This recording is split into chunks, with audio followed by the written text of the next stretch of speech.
Now at 5 and streaming on CrossroadsToday.com, a shooting at a fiesta in San Antonio takes the lives of 2 people. And a Victoria woman in DeWitt County Jail is now facing 4 charges. And Friday's severe weather brought heavy flooding and storm damage to several areas in North Texas. It was a very busy weekend, not only in Texas, but across the entire Midwest. Today, or tonight, let's just say, East Texas is finally getting a little bit of a break. But we have additional showers expected over the rest of this week, and we'll be talking about that coming up. Negotiations for a ceasefire between Israel and Hamas intensifies after Secretary of State Anthony Blinken's visit to the Middle East. You're watching 25 News Now at 5. Good afternoon and thanks for being with us. I'm Karina Garcia. A Victoria woman faces charges in Jackson County and she now faces charges in DeWitt County.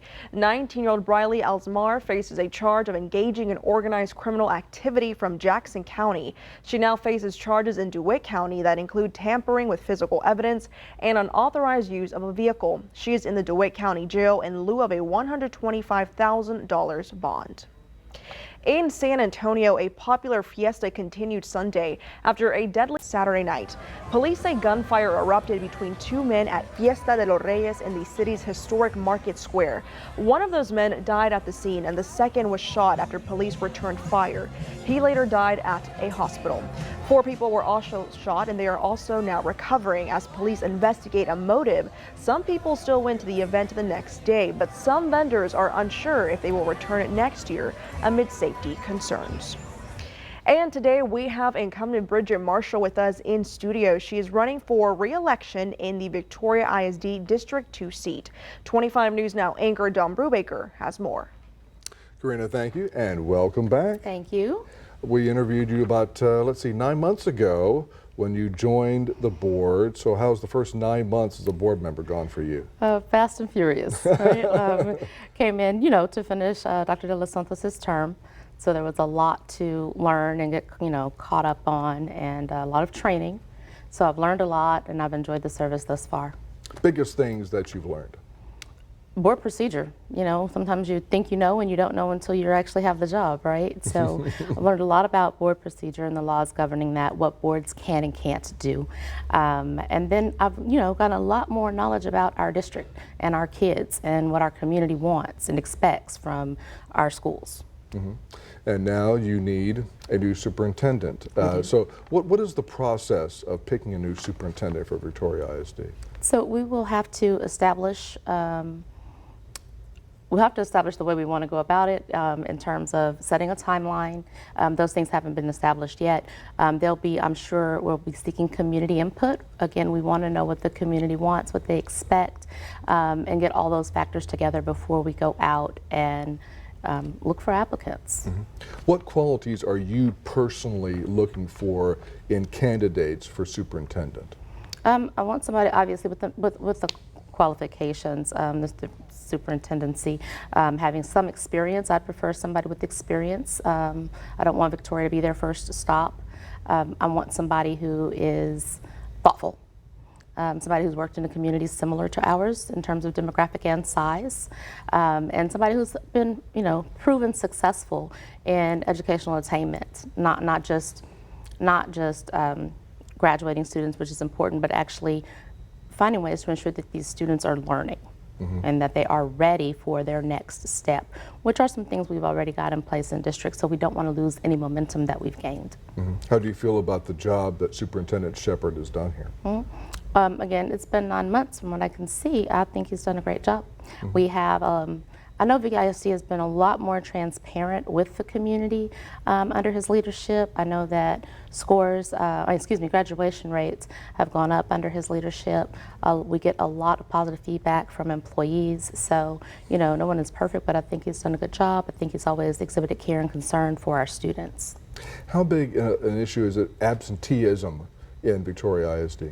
That is a problem in the district, and we've launched a campaign, and we have these dashboards, attendance dashboards that the community can get in and see exactly where we are on the trend, right? Oftentimes there's a criticism of, they just want the money, and that's not the case. Your kids can't learn. They cannot learn if they're not in school. We don't want them there if they're sick, but otherwise, we need kids in school. It's the only way, it's for their benefit. So, but I'm happy to say that we have a little bit of positive momentum in that direction as well. So we'd like to keep that trend moving. Great. Thank you, Ms. Marshall, for coming by. We appreciate you. Thank you for having me. All right. Karina, back to you. Dawn, thank you. Marshall faces Andrew Rokovich. He's a project manager. Rokovich once served as president of the Victoria Young Republicans. In March, he was under fire for a social media post that many deemed anti-Semitic. Rokovich apologized and says the post was poorly thought out. Rokovich wants to ensure inclusivity and representation for all in the community. And of course, you can vote at the Dr. Patty Dalton Public Health Center, 2805 North Navarro, Classroom A. Last early voting hours are Tuesday from 7 a.m. to 7 p.m. And with that, let's take a look at your forecast with Chief Meteorologist Mac Perez. Well, thank you very much. It's looking pretty nice out there. You can see how we've got a little sunshine, a little bit of cloud cover. Current temperature is at around 84 degrees. It sure did feel a little bit more like summertime out there. But summertime with the heating, that's what triggers a lot of that thunderstorm activity and all that severe weather that we had over the weekend. We'll talk more about that coming up in just a few minutes. Back to you. Thank you, Mac. 12 tornadoes touched down in Texas this weekend. The National Weather Service reported 10 tornadoes touching down in North and Central Texas on Friday, along with 2 tornadoes in Madisonville near Bryan College Station Saturday. An AEF2 tornado touched down in Tours, northeast of Waco on Friday. That had maximum winds of speeds of 115 miles an hour. The tornadoes that touched down Friday were in 3 counties near Waco. There were no injuries or deaths reported with the tornadoes. Now, severe storms caused heavy damage in parts of Trinity County. At least 1 home was destroyed as the storm caused vehicles on the property to flip over, causing 1 house to collapse. 2 people were taken to the hospital in unknown conditions after that storm hit. The county authorities say on social media that a tornado did touch down that was confirmed. Other homes in the area also reportedly suffered damage. Now, President Joe Biden and Prime Minister Benjamin Netanyahu spoke on the phone over the weekend. The 2 leaders discussed a potential ceasefire deal with Hamas that could release the multiple hostages held in Gaza. This comes as Secretary of State Antony Blinken urged Hamas to accept what he calls a very generous offer from Israel. Secretary of State Antony Blinken on a Middle East mission today, publicly urging Hamas to accept what he calls an extraordinarily generous proposal from Israel for a ceasefire in Gaza in return for the release of hostages. The only thing standing between the people of Gaza and a ceasefire is Hamas. They have to decide, and they have to decide quickly. White House officials say an Israeli proposal is now on the table and being considered by Hamas. We want it to last for about 6 weeks. It would allow for all those hostages to get out and, of course, to allow for easier aid access to places in Gaza. Hamas apparently attempting to put pressure on Israel in the negotiations, releasing a video appearing to show 2 of its 133 hostages. Family of one of them, American-Israeli Keith Siegel, speaking out for the first time. I and my family fear every day that passes that Keith and the other hostages aren't released, exposes them to potential harm, if not death. Over the weekend, President Biden on the phone with Israeli Prime Minister Benjamin Netanyahu, discussing a potential deal and the desperate need for more aid into Gaza. World Central Kitchen today resuming its efforts after 7 of its aid workers were killed. And the IDF releasing video showing U.S. troops working to construct a temporary floating pier so large shipments of aid can be brought in. Back to that phone call between President Biden and the Israeli Prime Minister. The White House says that the president once again urged Netanyahu not to mount a ground invasion into Rafah, that crowded city in southern Gaza, now home to more than 1 million refugees. Jay O'Brien, ABC News, Washington. The U.S. military is currently working on building a pier to distribute Gaza aid. They report it'll cost at least $320 million. You can read this article on our website, crossroadstoday.com. Now remember to subscribe to our YouTube channel, Crossroads Today. Hit the like button and click that notification bell.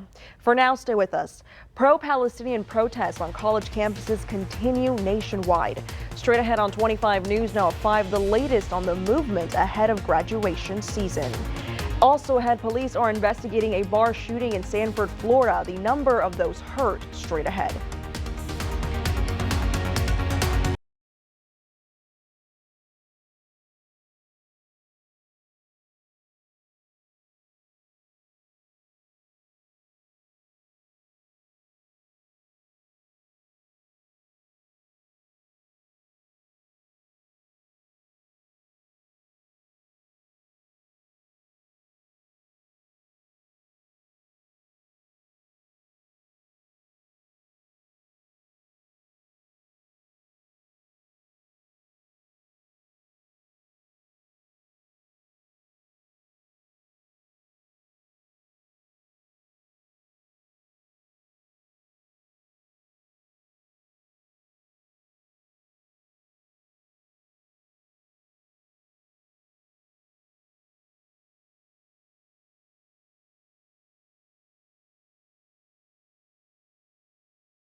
A Houston Texans wide receiver is among 10 people shot at a bar in Sanford, Florida over the weekend. Authorities say a fistfight started inside the restaurant. Then a teen who wasn't involved in the fight pulled out a handgun and started shooting at the crowd. Almost immediately, a security guard tackled him to the ground and took away the gun. 10 people were taken to the hospital with non-life-threatening gunshot wounds. Wide receiver Tank Dill had a minor injury and has been released from the hospital. I was terrified, but I was crawling on the ground, screaming for my sister. Everybody's trying to ask me what's going on. Everybody's clueless. I seen quite a few people that was injured. A couple was shot in the leg and arm. A 16-year-old boy is in custody and faces charges including attempted homicide. The suspected teen shooter also faces charges of using a firearm on public property, the use of a gun during an incident, and possession of a gun by a minor. Columbia University ordered students participating in the Gaza encampment to clear out by 2 p.m. today or face suspension. Today is the last day for classes at Columbia, where the campus movement began. Today, faculty at the university in Atlanta have begun a no confidence vote for the school president there. At UCLA, incidents of violence between pro-Israel and pro-Palestine demonstrators were reported. That school's commencement is set for June, unlike the University of Southern California, which already canceled the main ceremony. Now back on Columbia University's campus, they are now being sued for reportedly not providing a safe environment for Jewish students. An anonymous Jewish student filed a lawsuit today. The lawsuit claims the university has become, quote, a place that is too dangerous for Columbia's Jewish students, unquote. Columbia's Board of Trustees was served with the legal papers, which takes issue with the school's decision to use a hybrid learning model as protests erupted on campus last week. Columbia has not commented yet on the lawsuit. Now, it is estimated that 1 in 5 U.S. adults live with a mental illness. Knowing the signs and getting a diagnosis can open up treatment options to help manage those symptoms. When your body doesn't feel well, you see a doctor. But what about when your mind feels off? A lot of us get overloaded on a day-to-day basis, and sometimes that load continues to build and to build, and then we hit a breaking point. Dr. Jay Lee with the American Academy of Family Physicians says routine doctor visits are critical, especially when it comes to mental health. As a family physician, when I walk into a room of somebody that I've known for a while, I can kind of just take one look and ask them, "Yeah, you doing okay?" Lee says it's important to share symptoms with your doctor, especially if you have signs of depression, which can include feeling persistently sad, hopeless, irritable, or guilty. If you've lost interest in things you used to love, have trouble sleeping, concentrating, or have thoughts of death or suicide. Another common mental health illness is anxiety. General symptoms include feeling restless, easily fatigued, trouble concentrating, being irritable, having sleep problems, and not being able to control feelings of worry. If you're able to name it or give it a name, it's almost less threatening when you have something that you can point to and say, "This is what it is that's bothering me." With a diagnosis, symptoms can be treated sooner or a referral can be made to get a patient the help that's needed. For Health Minute, I'm Andy Gaither. The USDA started testing beef, including ground beef, from grocery stores for the blue flu virus. The agency is sampling ground beef bought at grocery stores in states where dairy cattle tested positive for the virus. And so this is going to lead us to your viewer poll. The question is, are you satisfied with how the government is responding to the current blue flu outbreak? 47% stand at yes, and the remaining 53% stand at no. Thank you for voting. Good afternoon, everyone. We're looking at a fairly reasonable day. You know, it's amazingly how quiet it was down here as to how active it was up in North Texas, and really not that far from us. We're talking from north of Austin to north of Houston, where they had the really big stuff. We managed to get up to 90 degrees. You probably had a little perspiration out there as well. So kind of summer-like weather for the rest of the week. Additional showers are expected, but any of that severe stuff, we'll be talking more about that coming up in a moment.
Taking a look at your stocks, the Dow up 146 points, the S&P 500 up 16 points, and the Nasdaq up 55 points. Oil down $1.22, closing at $82.63 per barrel.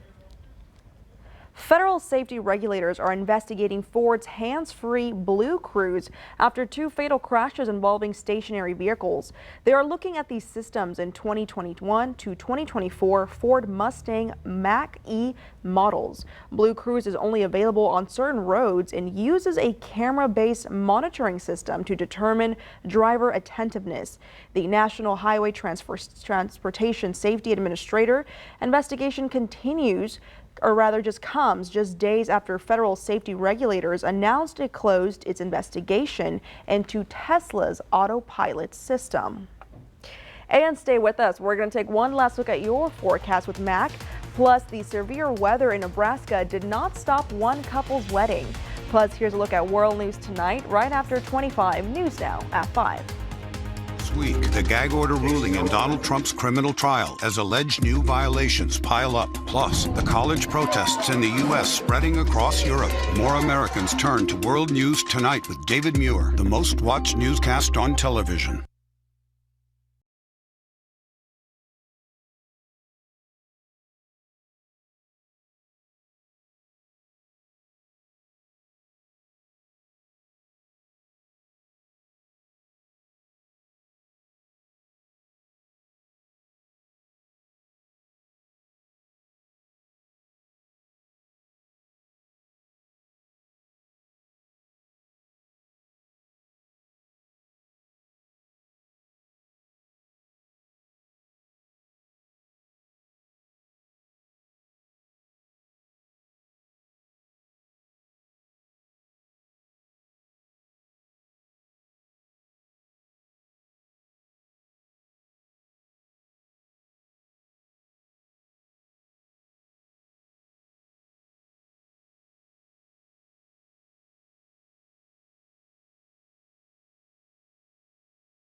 A Nebraska couple did not let a tornado cancel their wedding plans. Jessica and Austin Bracker got married Saturday in Waterloo when the tornado tore through town ahead of the festivities and left their venue without power. But the couple decided to go ahead with their plans and moved their entire setup indoors. The guests all rolled with the punches, and the couple says overall the day was perfect. Wow.